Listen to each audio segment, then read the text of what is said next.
আপনাদের এই জমিতে 70% তো শুধু বালি, ফসলও ঠিক মতন হয় না। তাই বলছি বেশি ভাবনা চিন্তা না করে দলিলে টিপসইটা দিয়ে দে। কিন্তু উকিল সাহেব, কোনো কিন্তু নাই, এখানে ফ্যাক্টরি হলে তো তোমাদের ছেলে মেয়েরা কাজ করবে। না নাও, আর কথা না বাড়িয়ে টিপসটা দিয়ে দাও। ক্ষমতা ভূতারে দলিলকে ছাপ দেবে না, দেখে ওরা কিভাবে আমাদের সাথে জমি আদায় করে। আহা মাস্টার মশাই, আপনি আবার এই গরমে কষ্ট করে আসতে গেলেন কেন? আমরাই তো যেতাম আপনার বাড়িতে। আমার বাড়ি গিয়ে কোনো লাভ হবে না, কতবার বলেছি আমরা জমি বেচবো না মানে বেচবো না, তাও তুই নির্লজ্জের মতো বারবার চলে আসিস কেন? কি করবো বলুন মাস্টার মশাই, হারামে টাকা না খেলে আমার আবার সংসার চলে না। তাই বলছিলাম, সবাই যখন সই করতে রাজি হয়ে গেছে, আপনি আর না করবেন না। ওরা দিচ্ছে দেখ, আমি বেঁচে থাকতে এই জমি কাউকে দেবো না।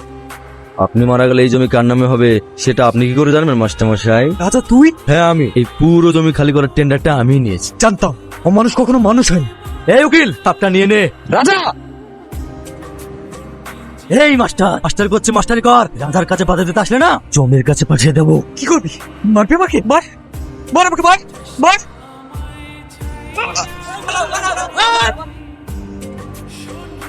তাহলে উকিল বাবু, আপনি বলতে চাইছেন এই লোকটাই মাস্টারকে খুন করেছে? হ্যাঁ ওই জন্যই তো আপনার কাছে স্যারেন্ডার করতে এসছি। আচ্ছা, বাহ, খুব ভালো। আমরা যদি এরকম আসামি পাই তাহলে আর আমাদেরকে সরকারের তেল পরে কষ্ট করে আসামি ধরতে যেতে হবে না, তাই না সঞ্জয় বাবু? হ্যাঁ ম্যাডাম, আপনি ঠিকই বলেছেন। এরকম হলে তো মাঝে মধ্যে আমরা একটু ছুটি নিয়ে বউটাকে নিয়ে একটু বেড়াতে যেতে পারি।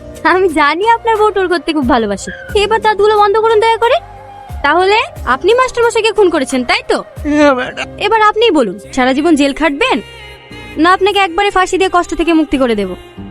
না ম্যাডাম, আমাকে ফাঁসি দেবেন না। আচ্ছা ঠিক আছে, তোমাকে ছেড়ে দেব। এই নাও, একটা ফায়ার করে দেখাও।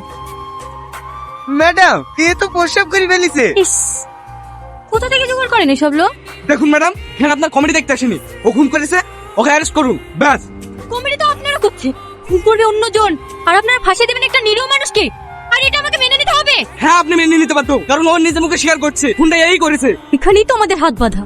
উকিল বাবু, একটা ছোট্ট ক্লু যদি পেয়ে যায়, খেলা তো সেই দিন দেখাবো আপনাকে। অতই যখন খেলার ইচ্ছা, তাহলে একদিন কোর্টে আসুন না। তখন দেখা না কে কত বড় খেলোয়াড়। এই বাচ্চাটাকে ওভাবে কাঁদাচ্ছিস কেন? করবো রাজা ভাই, এই সকাল থেকে সবজি নিয়ে বসে আছি, বাজারে মালের রেট চলছে 12 টাকা, আর মহাজন 3 টাকা দাম দিচ্ছে না, কি করে সঙ্গে চলবে বলো? এই মহাজনকে ডেকে নিয়ে আয়। কেঁদো না বাবু, এই নাও, তোমার যা ভালো লাগে তুমি কিনে খেয়ে নাও। আরে যা বল, তুই আমাকে ডেকেছিস? শালা, চাষিরা কষ্ট করে ফসল ফুলিয়ে বাজারে নিয়ে আসবে, আর তুই এসি করে বসে 12 টাকা মাল 3 টাকা কিনবি? তোকে আর এই বাজারে মাল কিনতে হবে না, চল ফট। राजा भाई हमसे गलती हो गया, तो माफ कर दो, ऐसे गलती तुम्हारे नहीं होगा। দ্বিতীয়বার যদি এরকম ভুল করিস, তোকে 15 কাটা করে কেটে বিহারে ট্রান্সফার করে দেবো।